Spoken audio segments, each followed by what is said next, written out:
This is an old joint called Help Me. It's about solidarity, working together. I let the music raise funds for community centers. Start a high school that is soon to be finished. Thinking about starting a community guard.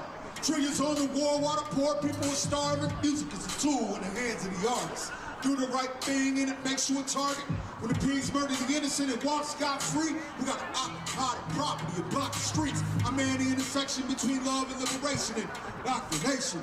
Occupation, I demand a response to this emergency. So the government is conscious of insurgency. So much work to do, so few jobs to find. The financial sector loots and robs your blind. Politicians are puppets and the Pope protects predators. The paper's propaganda projected by the editor. Somebody help me. This is not healthy, yeah. I am not wealthy, but I do have the power to break the chains. Doing what's right, you might lose your life. They want me to think it's suicide, y'all. We gon' change the game. I'm going in. Like a shank to the pancreas, I believe in the government with the faith of an atheist. Rebellious, like Chavez in Venezuela, man, my focus goes far beyond genitalia. Surgical, we go past cervical thresholds, from beneath the earth's surface to surpass UFOs. Thrust to the facade, sequestering God. Plumb to the depths, that's my quest and my job. We're here to uproot the implants, dismantle the kickstand of a corrupted and busted illegitimate system. If you believe the revolution, you're threatened with prison. Liberty or death, man, what's your decision? No moral ambiguity, all the ingenuity is thorough. Directed at war in the community. No matter what they do to me, it won't change the fact. Freedom's a human right, it's time to take it back. Hey, somebody help me. This is not healthy. I am not wealthy, but I have the power to break the chains. Doing what's right, you might lose your life.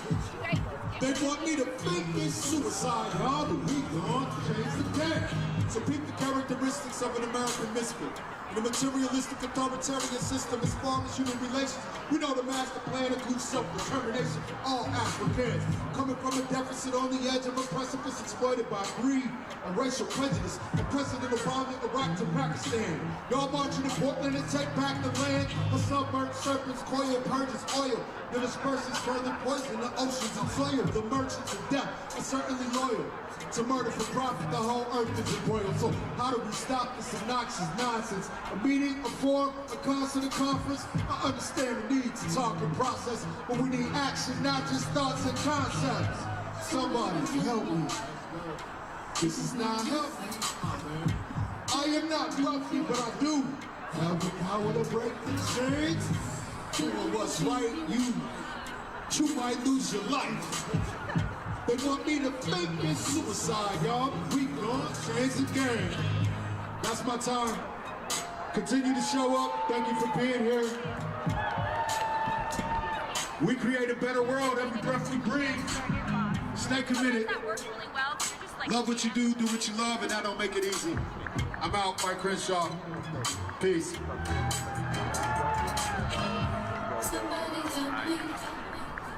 On camera? No worries.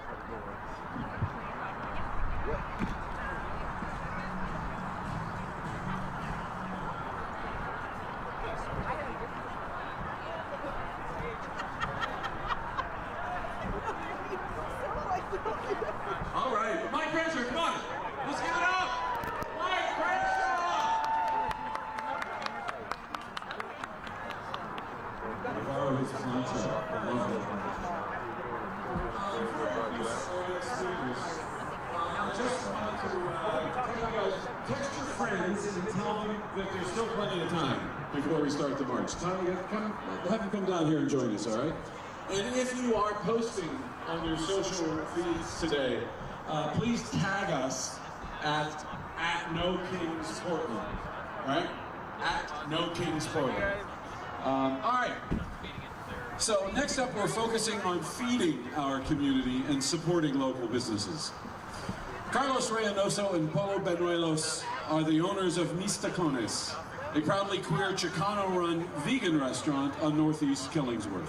Mis Tacones integrates identity, culture, and social justice through traditional Mexican comfort food. Please give it up for Polo and Carlos.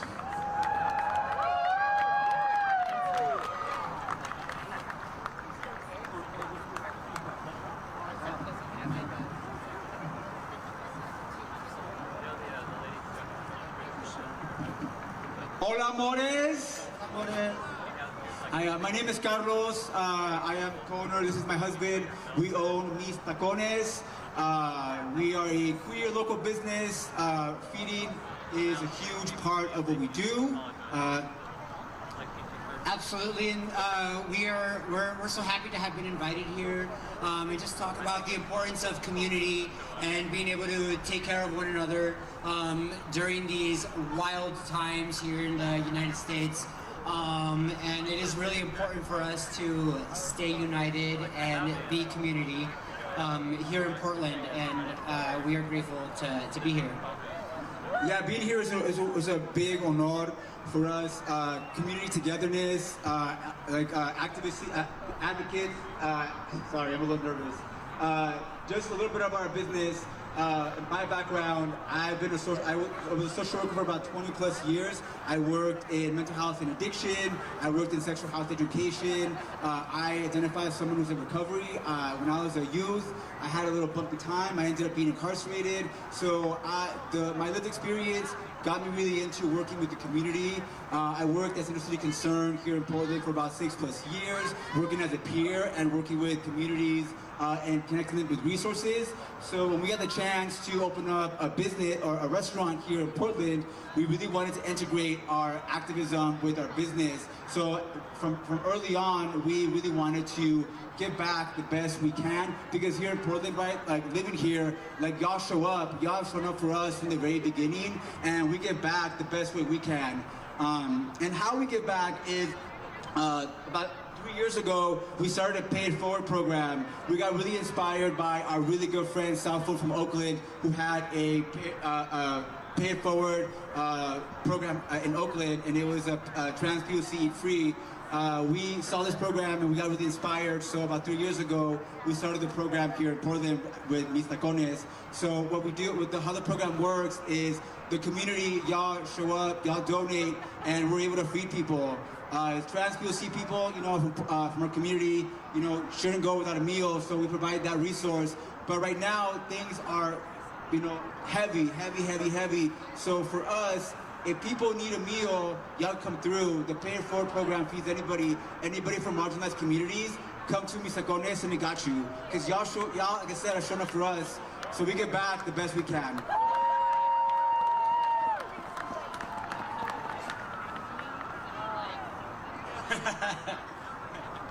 It is cold out here, y'all. And y'all still showed up, and I absolutely love this. Yeah, so I mean, right now we are entering the holidays, holiday season. There's so much going on, like Thanksgiving, Black Friday, and all these large corporations are just here to just sell you. They just want to take your money and just want to sell you whatever. But I want to reiterate the importance of supporting local artists in Portland. There's so many amazing, wonderful small businesses in Portland and in other cities nearby, and just basically everywhere. We have local artisans out there trying to provide for their families, also trying to provide jobs for their employees, beautiful handmade crafts and clothing and artwork. And I think that's where we should be focusing on, putting our money towards them. Really supporting the people who make Portland so special, who make the United States so special, are the artists, behind their craft.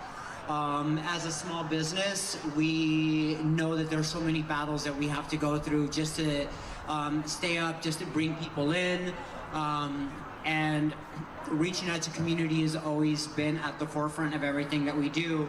And so us having a platform, being able to share what we know and share, information about our communities and why it's so important to support small business first, it's just so much more powerful. And knowing that you're supporting community directly, So definitely go out there and support your local artists. I know we have the Saturday market going on over here, and a lot of local vendors who have worked really, really hard to make these beautiful crafts to share with y'all. And I think, you know, we should be really supporting them. Yeah, stop shopping Amazon, hell yeah. Also too, right, like as a small business, we can't do it alone, right? Like it's really tough to survive. So for us, from the very beginning, we knew we depended on, you know, like community, and also like for us, collaborating has been a huge part of our branding and who we are and our identity. So we're always collaborating with nonprofits, we're collaborating with other businesses.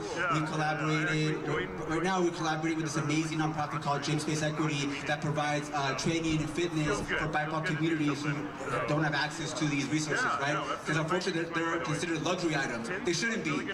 Fitness and health should not be a luxury item. It should be available for everybody, period. So we collaborate with these organizations, these nonprofits. Also too, we collaborate with other small businesses. Because in the winter, it's tough, y'all. It's really tough for us in the winter. So we always find ways to build up and elevate other small businesses. On December 8th, we have a collaboration with Nora, another POC vegan, amazing vegan restaurant here in Portland. December 8th, we're doing a Thai Mexican fusion. So come through, you know, we always do these type of events, right? We always try to collaborate. It's a huge part of, you know, surviving, essentially, right? As a small business. Anything else? We're so honored, y'all. Being here means the world to us. Like, this is showing up for community, like y'all show up for us, and it really like humbles my heart. We feel so loved. We're very family oriented. For us, the way we approach our business is like how we approach our family, right? We try to show up, we try to give back the best we can. It's not always easy. Being a small business is not easy, right? But it's the right thing to do, and that's how we approach it. Yeah, so we want to encourage everybody to, you know, go to your local restaurants. And, you know, actually a lot of our friends here in Portland, a lot of other local restaurants also have a very similar pay it forward system. And this is, you know, it's community supported, it's community driven, so that we don't have members of our community going hungry. Nobody should have to go hungry in Portland or in the United States. I think it's appalling that there are people going hungry in the United States. And it takes the small businesses, not the corporations, to do something about it. And these small businesses, keep in mind, have a lot more limited resources than these major corporations. Small business owners are putting a lot out of pocket, so we are heavily relying on our communities to help us in this fight, to keep people fed, to, you know, support one another, and yeah, so I mean, please go out there and support all these amazing, wonderful businesses. I'm sure many of you are artists out here too, so I hope what I'm saying is really resonating with everybody. The importance of being united and being in solidarity with all of these wonderful small businesses and really uplifting and supporting our community.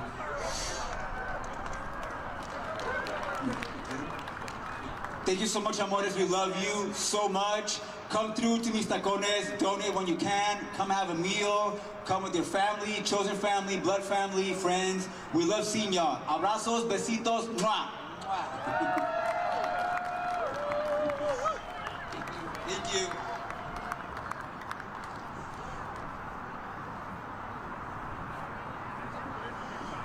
Let's give it up for Carlos and Polo. I can't wait to try their food. Yeah, where am I here? A quick shout out to our team at the Kids Zone back here and the Craftivism tent back here. I'm not sure which one of these things, but they're right behind you here. Not hard to find today. So head back there to make yourself a sign for the march if you want. Should we talk about that right now? Yeah. Sign for the march and get a jump on holiday gifts. You can make stuff back there. It's important to us that even the youngest activists can attend protests safely, so please take advantage of the Kids Zone. Our next guest is speaking about the importance of unions and the power of collective bargaining. We all know that union members are some of the strongest activists and organizers that we know of, and they've been doing it a long, long time.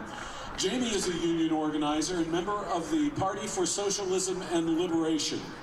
She has been organizing hospital workers for the past 3 years.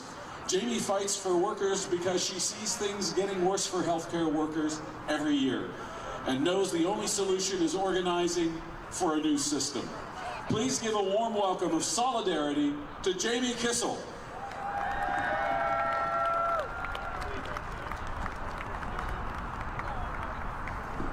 All right, let's get that energy up, everybody. Woo!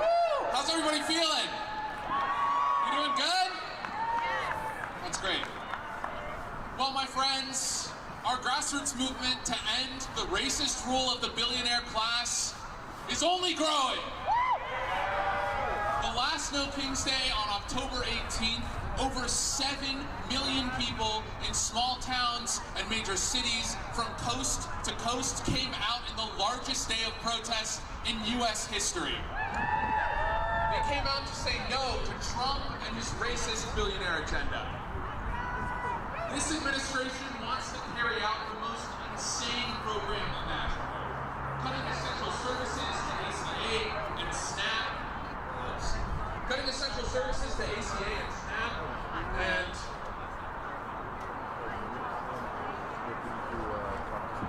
cutting essential services to ACA and SNAP, squeezing working people even harder while corporations rake in record profits. And how does the Democratic Party respond? By shutting down the government. Over 40 million people, over a million people went 44 days without pay, and over 42 million people went for a week with no SNAP benefits. Right before Thanksgiving, Congress made hungry people go even hungrier. Trump and his backers want to take us back to the 1950s, when open white supremacy was tolerated, there were no rights for women and LGBTQ people, and where racial apartheid was the norm. But we aren't going back! Every single right that we've won over the last century, whether it's the 8-hour workday, the right for every person to marry who they want to marry, or the end of Jim Crow, came because of people like us standing up and organizing. And the right wing is scared. They're scared because they know that if we get even more organized, we can defeat them. I don't know if you've heard, but No Kings has recently called for 2 days of economic blackout. So next time, it won't just be another demonstration. We will move from protest to resistance to rebellion and eventually a general strike. Progressive labor laws in the United States make a general strike rare here, but in other parts of the world, general strikes are common. We need only look to them to see that when workers organize together en masse and refuse to go to work, we have the power to win. And we know because it's happened here in the United States. On May Day of 2006, 14 million people across this country refused to go to work, refused to go to school, refused to go shopping, and instead went out into the streets to protest the racist treatment of undocumented people. Millions of undocumented people went on strike, and that single day changed the political consciousness of this country despite decades of criminalizing and demonizing immigrants. In 1934, workers in Minneapolis, Toledo, San Francisco, and across the eastern seaboard all went on general strike to demand better wages, shorter hours, and union recognition. And those strikes worked. Because of them, we won Social Security, unemployment insurance, and the right to unionize.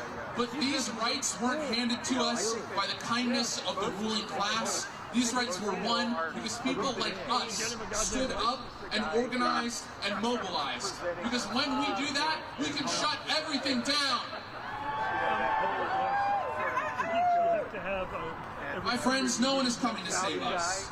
The Democrats in Washington want us to believe that they are the solution to the far right, but we know they're not the solution to the far right. They are doing nothing to protect people like us.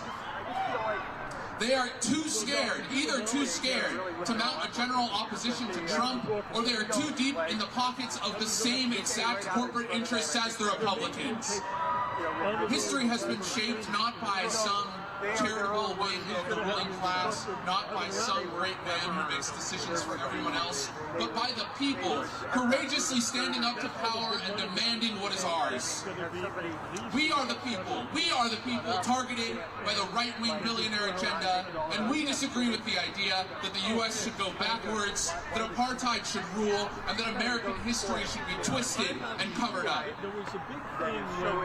If millions of us take action on a workday, we have the power not just to stop the degradation of our fundamental rights, but to fight for more. Democracy cannot go back. It will not go back. It's time for us to flex our power and move this country forward. It's time to build a broader and stronger struggle. It's time to get organized, and it's time to shut this country down! We can have a people's general strike here in the United States. And when all of us stand together, Trump and his billionaire right-wing friends will look like nothing, because there are a lot more of us than there are of them. Thank you. Because the school bus manufacturers are good lobbyists, and they'll convince the school boards, oh no, you need another 2 square inches of egress, so buses become obsolete. We got wonderfully running. Please give it up for Jamie Kissel. Nothing beats a union organizer's speech, I tell you what. Yeah. Okay. Stand is driving me nuts. If you'd like to volunteer with us, we're always looking for volunteers. We're always looking to train organizers. Visit the info booth behind you to your right. It's the first booth on this side of the concrete path. That's the info booth if you'd like to sign up to volunteer. Our next action is in January. We're taking December. We're taking that time to be with our families and also plan for an amazing event in January, so stay tuned for that. But we are going to need volunteers. Our next speaker is someone you've probably heard a lot about in the past couple months. Etziri Cruz is the daughter of Victor Cruz, our neighbor in Hillsborough, who was mistaken for someone else by ICE and wrongfully detained for almost a month in Tacoma.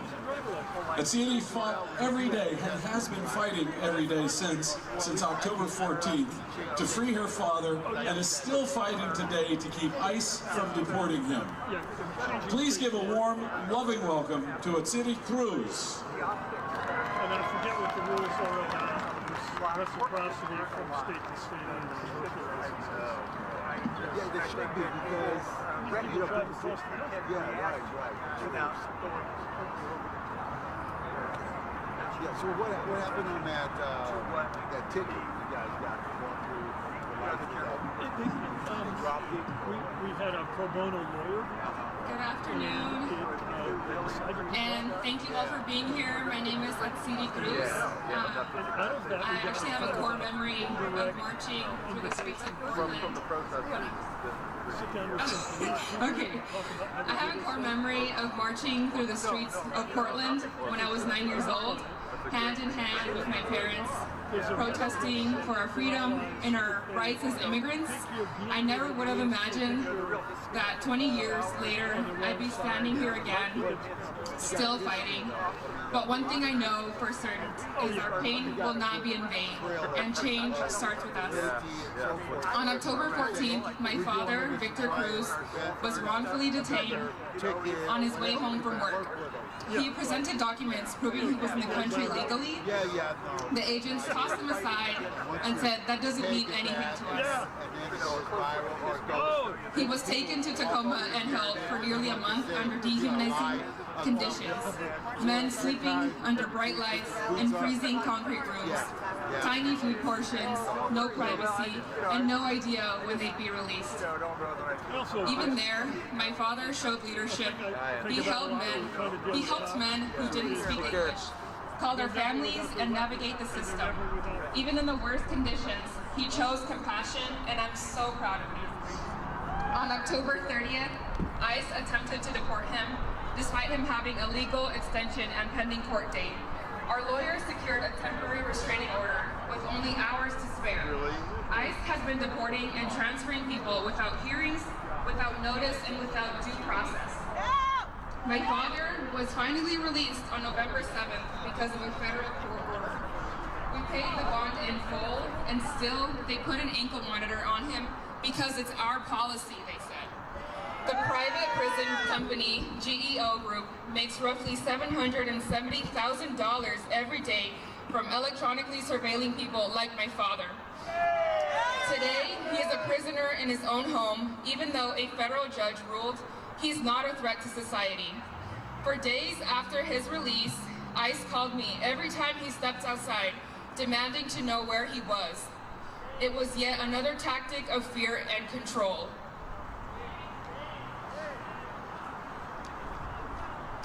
And his fight is not over. ICE is actively trying to deport him. I want to emphasize this. During his entire detention, my father never appeared on the ICE locator.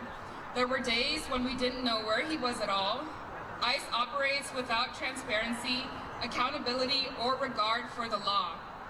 So I asked, what are we doing to ensure that federal ICE agents follow the law?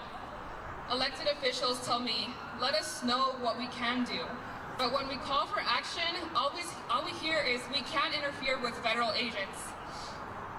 If ICE is violating the law and the Constitution, why are they allowed to operate in our cities and our neighborhoods?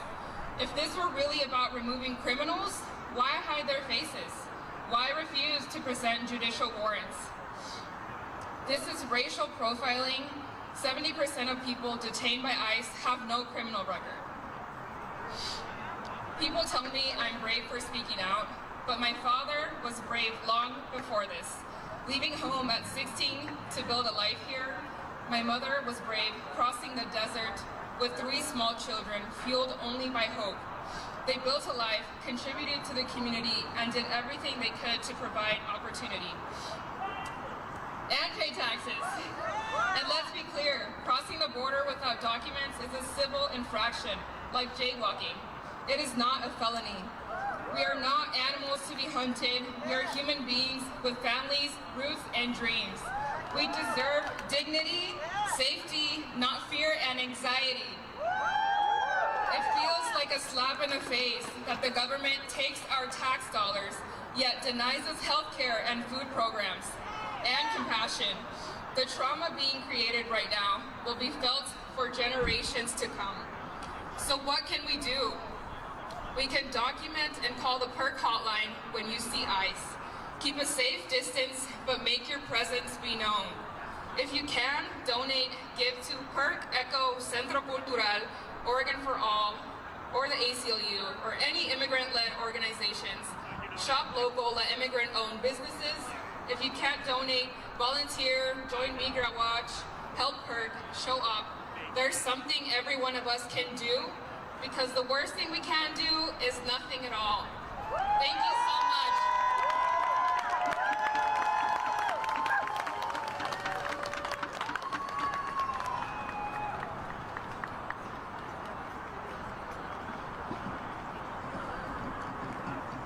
Thank you, Atsiri. Let's give her another hand, please.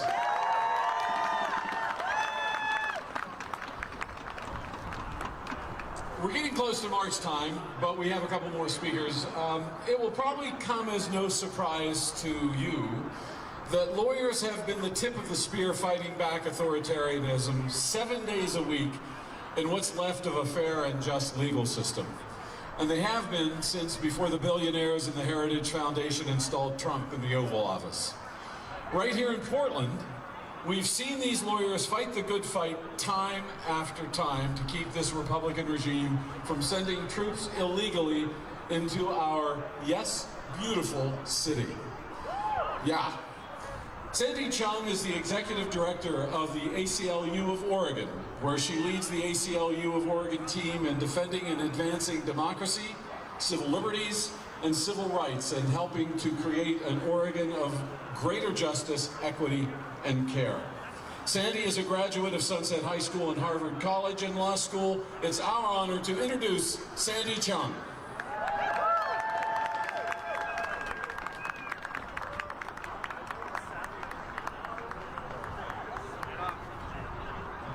Hello everyone, how are you? I'm Sandy Chung. my pronouns are she and her. I'm the executive director of the ACLU of Oregon. The ACLU of Oregon's mission is to defend and advance our democracy, civil liberties, and civil rights. We have 50,000 members and donor supporters across the state of Oregon. As you can see, Oregonians love the Constitution and love our country. Democracy is important to me. It is a core part of my personal story. My family and I immigrated from South Korea in the early 1980s. At that time, South Korea was ruled by a military dictator. My parents became profoundly disillusioned with their country after the government suppressed pro-democracy protests in a town called Gwangju by having South Korean troops jail and even kill hundreds to thousands of protesters, including many college students who were leading the movement for democracy. You see, Gwangju is my dad's hometown. Even in the face of government violence, the people of South Korea continued to dissent against dictatorship, and they were eventually able to build a strong democratic country.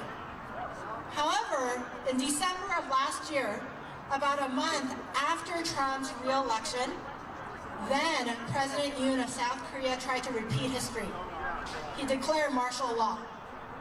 In response, South Korean lawmakers climbed the walls of their parliamentary building. They blocked their doors from Yoon's henchmen so they could pass the emergency law to stop Yoon from becoming a dictator.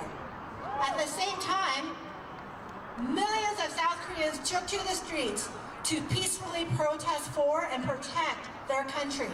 And in April of this year, Yoon's impeachment was finalized when all 8 justices on South Korea's Constitutional Court affirmed the impeachment.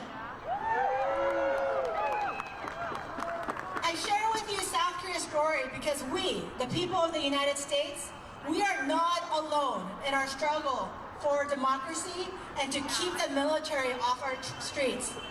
And as you can see from South Korea's story, we can resist presidents who want to be dictators, and we can win.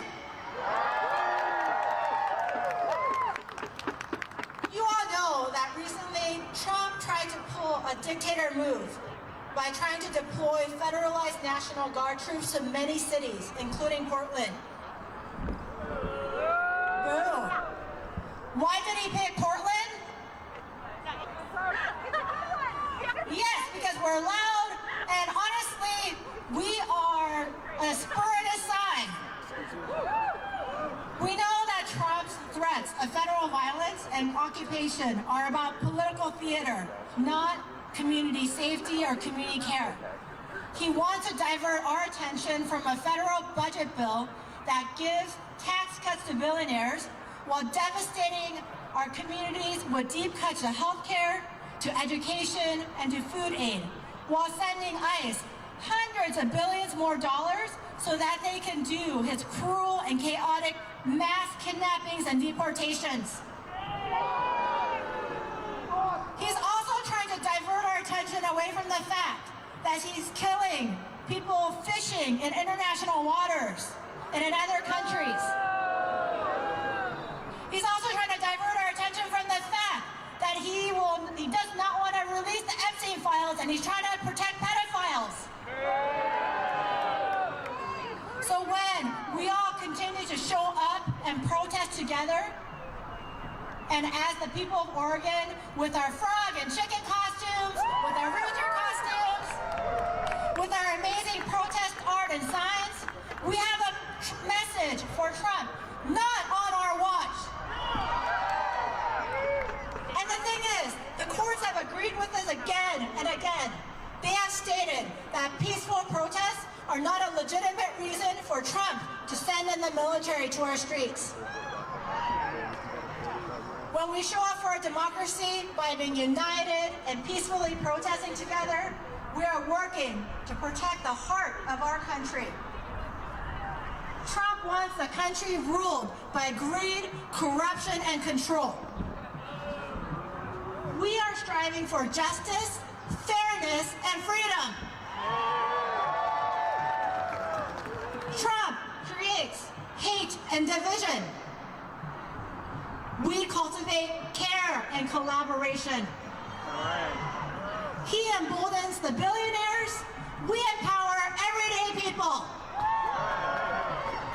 Trump is a bully. We stand up to bullies and we stop them. As a bully, Trump goes after the people he thinks are the most vulnerable, who he thinks we, the people, will leave behind. He's been especially inhumane towards our neighbors who are immigrants and refugees, who are transgender, and who have spoken up against war, against genocide, racism, and fascism. Oregon, I'm going to ask you, are we going to let Trump bully our immigrant and trans neighbors and justice activists? No. One more time, are we going to let Trump bully anyone in our communities? No. We have a saying at the ASOE of Oregon. Do you know what it is? What? See you in court.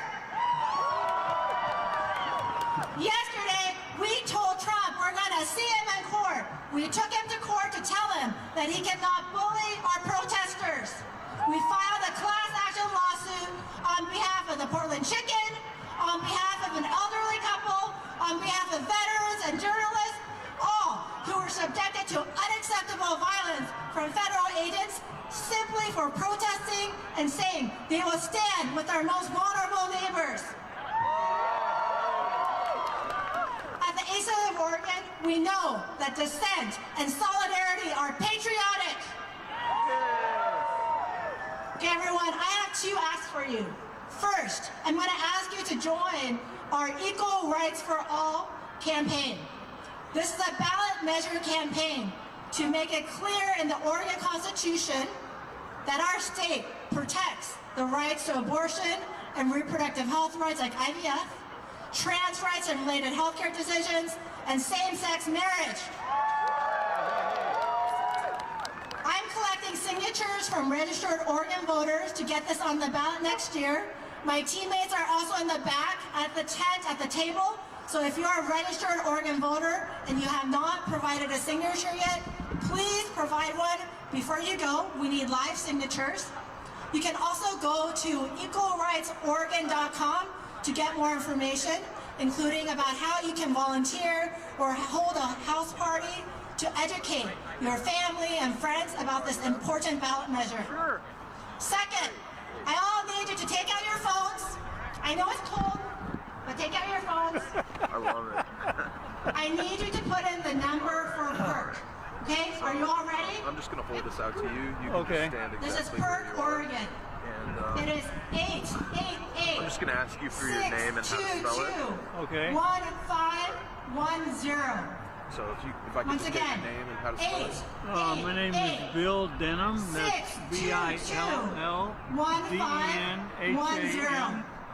All right, Bill. If you see activity that might be ICE activity, I need you to call the PERC hotline. Well, If you have a friend I'm or upset family about member what's going or on in the neighbor country. I've whose just family been member watching may have all been taken by week ICE, I the need you to story have of them the call the American PERC hotline. Revolution on Okay? PBS. So whenever you have any And this is questions, very call the American PERC hotline to report stand what up is for going human on. rights, for human dignity, This is my to second not ask. treat people with cruelty Number again. and just. 888. So I'm here, I'm 84, but I can still walk. 1510. Yeah, and so that kind of, the cold wasn't even a barrier for you today. Well, it is a barrier. I'm freezing, but I'm here. I thought it would be a small group, and it is, but still, small is better than They're a nothing. mighty but What do small you think is kind of the most volunteer-led important organization. issue to you? So I also Just need the all of protection you of as our we get democracy, near because Thanksgiving they're just and the decimating winter it. holidays. That's If you can get their to goal. PERC, and That's they are their a goal, 501c3 to get rid of organization, democracy. So you can also write it off on your Does taxes. it scare you But kind I of the need you state to of the give world to right now? PERC. You've And lived a their long life website already. is Well, I have, and I've been in the PERC.org. streets since If you Vietnam. can't give, or This if you is just. can give. I mean, it Otherwise, must I be can part of support my PERC. genes or It is to something, sign but I up love, as a volunteer. I love the You just sign up to available aspirations on their of our website, country, that everyone is to support created them as they equal. do their very Everyone. important work The word is protecting all, our immigrant and refugee and all neighbors. doesn't exclude Okay, anyone. everyone, So thank I you just so think much. for your It's solidarity a wonderful, and your courage. it's a wonderful human Can you all experience. show me? What It's does not over democracy yet. look like? Well said, sir. Thank you so much. Yeah. What does democracy look like? I know it's cold out here, but thank you so much. Thank you, everyone. Thank you.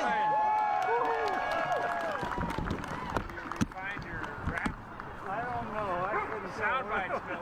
Oh, you did great. You did great. Sadie Chung, everybody, please. I would vote for her for anything in a heartbeat, right?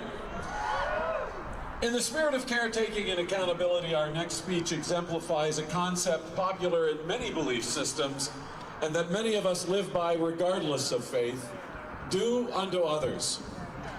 Farah Julianne Velour is an aspiring mixed media artist, poet, and healer.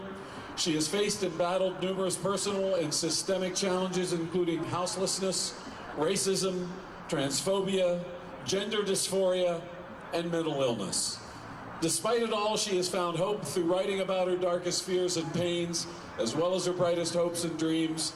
Today, she will share a couple of her poems with a collective of hopes, of inspiring sparks of love, life, and courage to everyone here. Farah?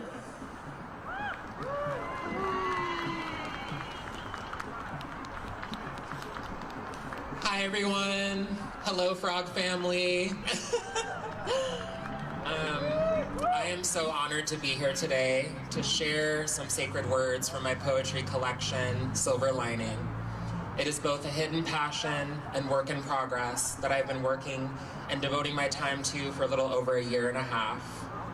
Through my journey here in Portland, I have found that simply walking out the door as a Black, queer, and trans woman is my biggest form of protest. Writing and expressing are my superpowers, and through vulnerability, I have found strength and hope.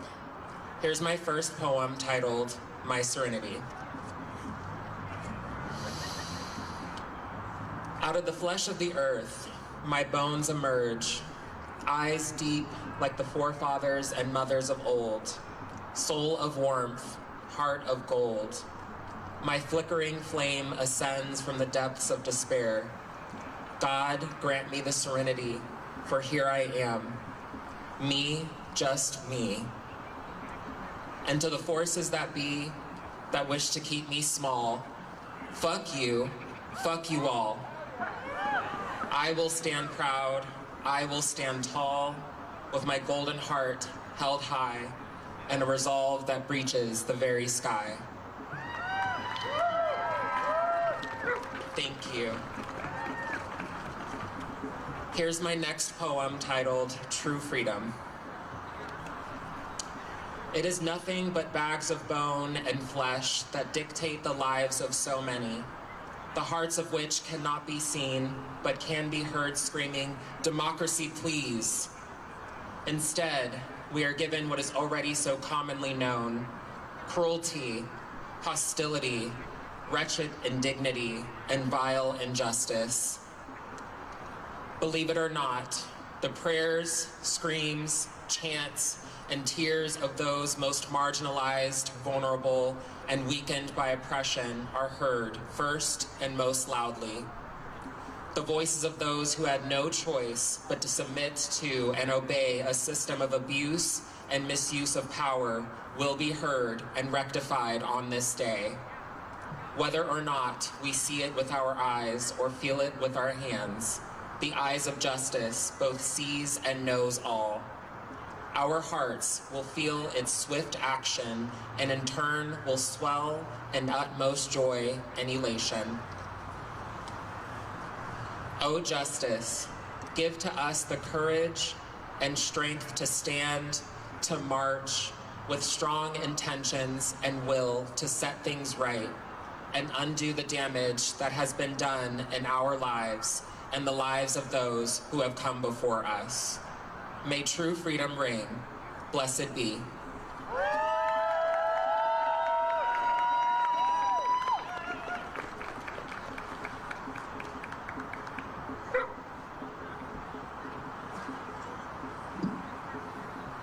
Thank you, Farah.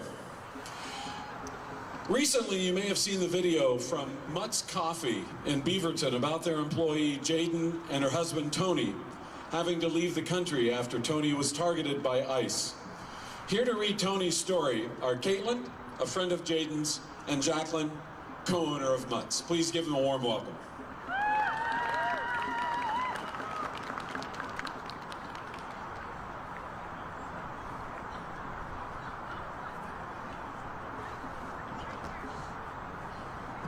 Hello. Thank you all for being here. My name is Caitlin. My grandmother was a Pakistani immigrant, and the reason I'm here at all. I'm a barista at Mutt's Coffee, and it is through this job that I've had the honor of knowing a radiant woman named Jaden and her loving husband, Tony, the reason we are here today. Today is a special day. It marks Tony and Jaden's 6-month wedding anniversary. However, they will not get to spend the day together celebrating their love because they have been forcibly separated and now 2,100 cruel miles lie between them. This is Tony's experience in his own words. Hi, my name is Tony. On October 29th, I was able to say goodbye to my wife as she headed off to work. Soon after, I got ready to head out to work myself. As I was getting into my truck, about to start it, 4 vehicles pulled up to block me in. As I asked them what they wanted, they told me that I was under arrest. I didn't understand why. They were not the police and they were not immigration. They were the headhunters. I looked at them and got out of my truck. One pulled a gun on me, the others came toward me and threw me into sticker bushes and wrestled me to the ground. My face was bloody, and the one who had pulled a gun on me shoved my face into the sticker bushes and dirt. From there, they handcuffed me and dragged me to the parking lot, where they were trying to clean the blood and dirt off my face. I asked if they could please loosen the handcuffs. They were too tight, and my fingers were going numb. They didn't. They shoved me in the back seat, put my seatbelt on, and took me to the Portland ICE facility. The whole car ride, my right shoulder and hands were numb and hurt so bad the pain was unbearable. Once we got inside the ICE facility, they removed the handcuffs and had a doctor come to check me, but they did not clean any blood off my hands, arms, or face. Half an hour passed, and they put me in a cell that was cold and held nothing but concrete benches. I was in there for 2 hours with 60 other people. I finally got to make a phone call to my wife to tell her what happened at 1:15. She was devastated, crying, and heartbroken. She asked if she could come see me, and the ICE agent with me said, yes, I would be there until the evening. My wife, brother, sister-in-law, and son all showed up. My wife went to the door asking to see me, and the agent there told her I was already on my way to Tacoma. They lied to my family. They made my wife suffer more and cry for me when I was sitting 40 feet away, inside. Later that evening, around 7 p.m., we were shipped out. My wrists were shackled to my waist, and all of us were shackled ankle to ankle like animals. We were put on a bus where the air was 55 degrees, and for 4 hours, we sat until we got to another facility where they unloaded us and stuck us in a room with at least 80 other people. They gave us cup of noodles with cold water to eat at midnight. That was dinner. They gave us a half-inch thick mat to lay on with a little folded-up emergency rescue blanket. The lights stayed on all night, and we were only able to sleep in half-hour increments. We were so cold. The next morning, once again, we got a cup of lukewarm noodles and a bottle of water as breakfast. Soon after, maybe 9 a.m., they shackled us again and took us to another bus to the Tacoma Detention Center. They unloaded us into the facility around 2 hours later, unshackled us, and put us in a bigger room with more people, steel and concrete everywhere. They kept us there from 11:30 a.m. until about midnight. They gave us a change of clothes, a blanket, and a paper-thin mattress. We stayed there for 3 days and were able to see our loved ones during visiting hours. We were told that our loved ones could bring a backpack of clothing so that once we were shipped out, we would have some personal belongings. The day came where they took us to the holding cells and told us we were being shipped out on Tuesday at midnight. They ended up calling us into the cells to be shipped out at 1:30 a.m. that Tuesday. No warning and no chance for our loved ones to make visiting hours to say goodbye. I never got my backpack of belongings that my wife had ready to bring to me. We were lied to, and our families were left in the dark. We went to the holding cell to change back into the clothes we'd been taken in, and they kept us in the cell with 150 people and started shackling everybody to each other. By the end of the process, it was 8 a.m. We were given no food, water, or anything. Soon after, we were on a bus to a private airport in Tacoma. Off the bus, we watched agents throw the personal belongings we had come with into sacks. A lot of people's belongings were later returned broken or damaged. We were put on a plane where we were once again shackled and while waiting to take off to Texas. Halfway through the flight, wrists cuffed together, they gave us something to eat and drink. American cheese between 2 pieces of bread and a bottle of water. That was lunch. Once we arrived in Texas, they took us off the plane, shackled, and got us on a bus without any chance to use a restroom. We were on that bus for over 2 hours, and people needed to use the bathroom. People started peeing on the bus. Eventually, we got to the ICE facility at 9:30 in the evening. We were put in a 15 by 15 foot room where everyone was exhausted, in need of a bathroom, and hungry. They gave us water. Later, we got a sandwich, crackers, and a granola bar. We stayed there until we were processed and they gave us clothes to change into. By the time we were on our way to rest, it was 5 in the morning. These buildings were all white with no daylight. I felt like I was in an insane asylum without the straitjacket. The only colors we could see were in our uniform, the TV, and beds. It was lucky that we were only at the Texas facility for 2 days. Others had been there 6 months to a year, trying to fight their case without any guarantee of winning. I would have gone crazy if I was stuck there any longer. After the 2 days, we went to holding cells and put on our regular clothing that had been worn for a week at that point. And they took us to the edge of the border where the Mexican consulate came to meet us and make sure we were okay.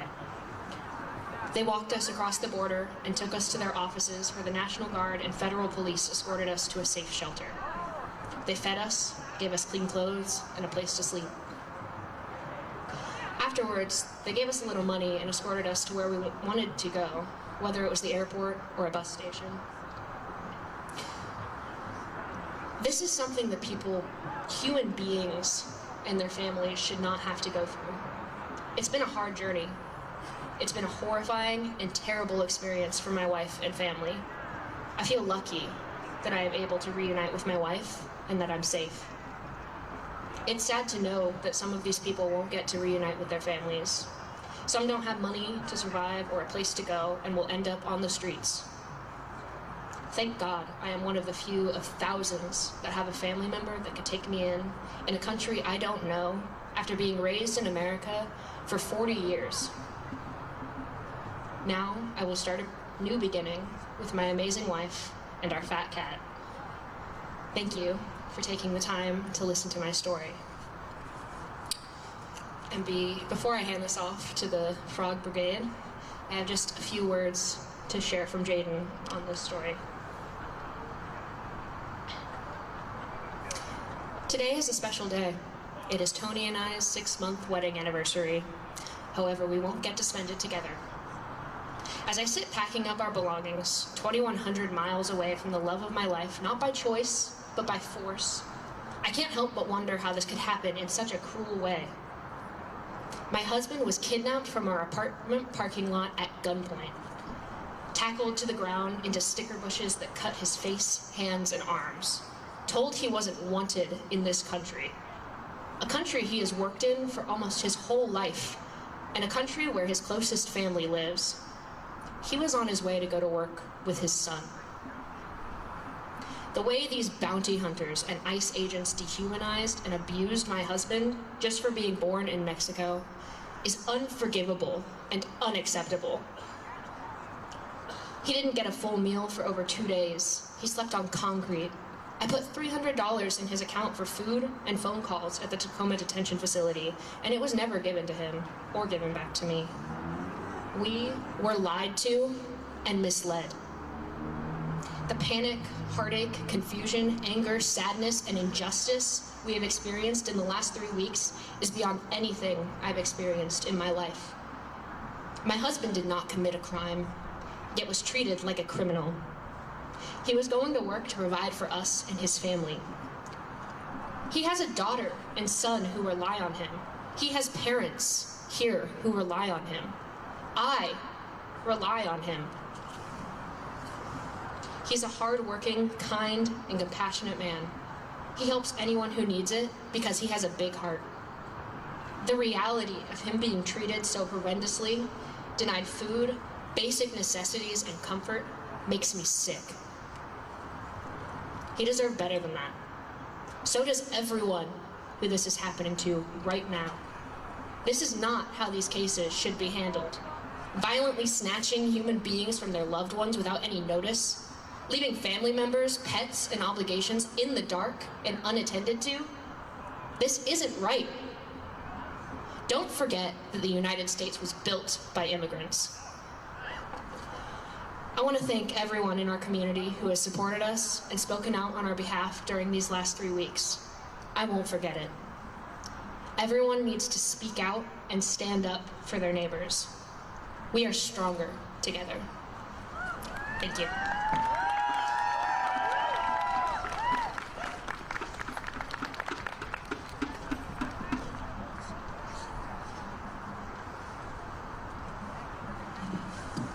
Thank you, Caitlin. Thank you, Jacqueline. Normally, we would have started this whole gathering with a land acknowledgement, but because of time constraints, we couldn't do that today and give it the full attention that it deserves. So I just want to remind everybody that we are standing on stolen ground. And I would just ask all of you to always keep the native peoples of this land close in your hearts and watch in the following weeks for tangible ways to support our indigenous siblings as we move about the land that rightfully belongs to them. Yes. All right. Right before we march, I want to introduce a special guest. He's an old friend of mine. I'm delighted to invite Slurmit the Frog of the Portland Frog Brigade on stage for our final speech. I know you'll find his words riveting. Slurmit, hop on up here.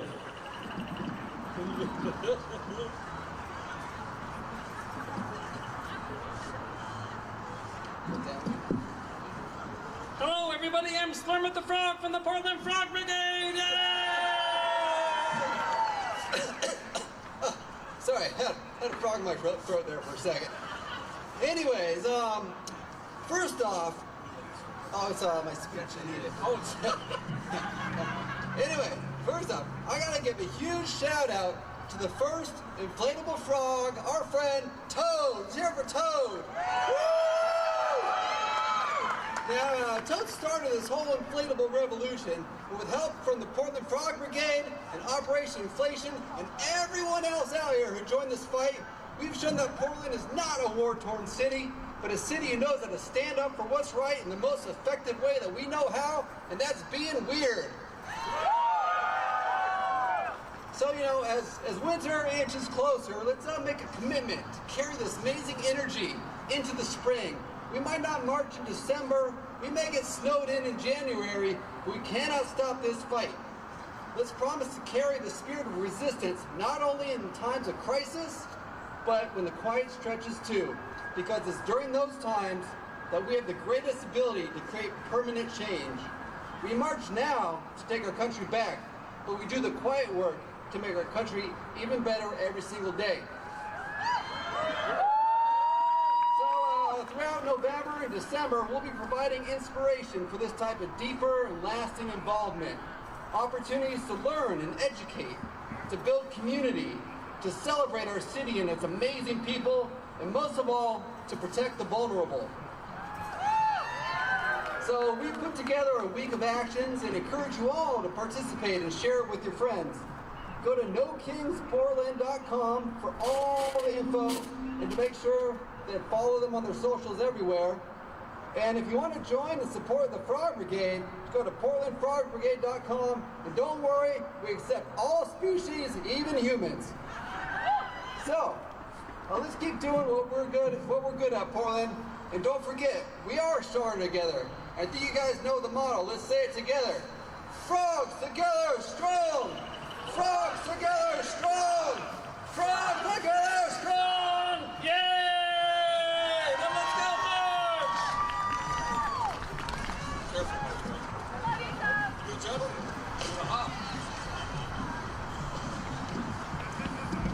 And he hopped off the stage as well, he should. Okay, I want to mention, before we begin, we're going to get in line behind the fire truck, okay? So the frogs are going to lead the march. There's going to be a banner, the fire truck, and then we're going to get in line behind the fire truck. We're going to shorten the route a little bit today, just enough to get you warmed up and on your way home today. I want to thank all our speakers, our sound crew, and our...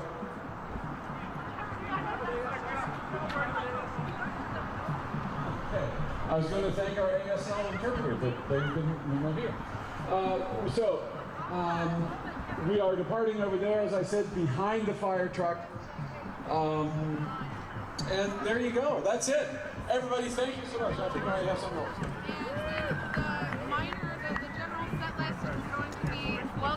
Okay, if anybody has some keys, we have some keys. So come on up here to the platform. He knows how to do marching band tricks, but he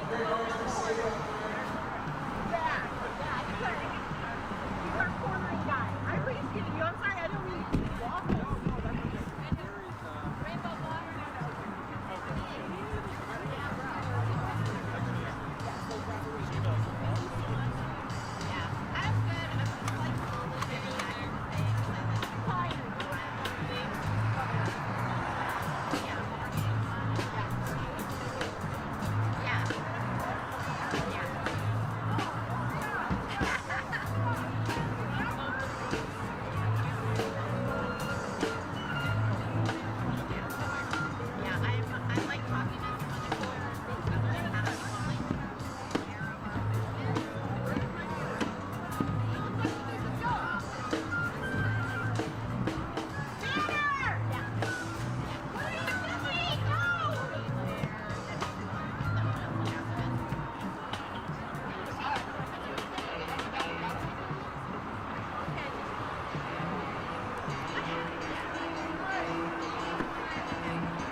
Yeah.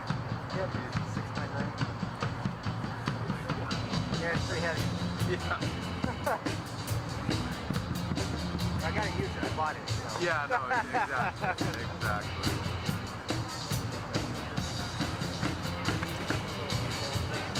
Like the one that they can use the on you, like it's almost like the shoes on the spot.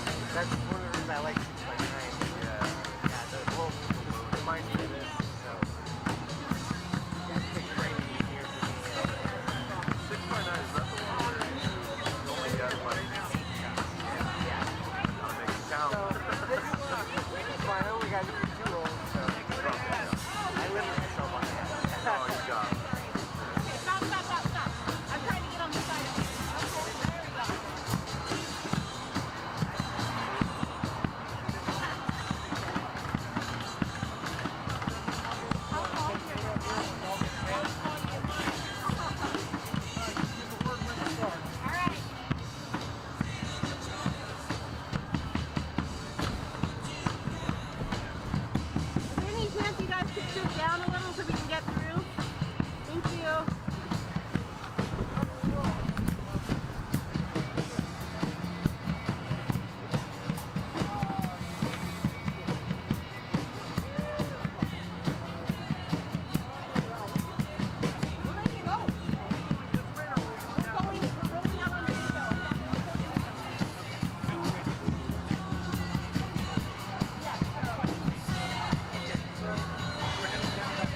democracy looks like.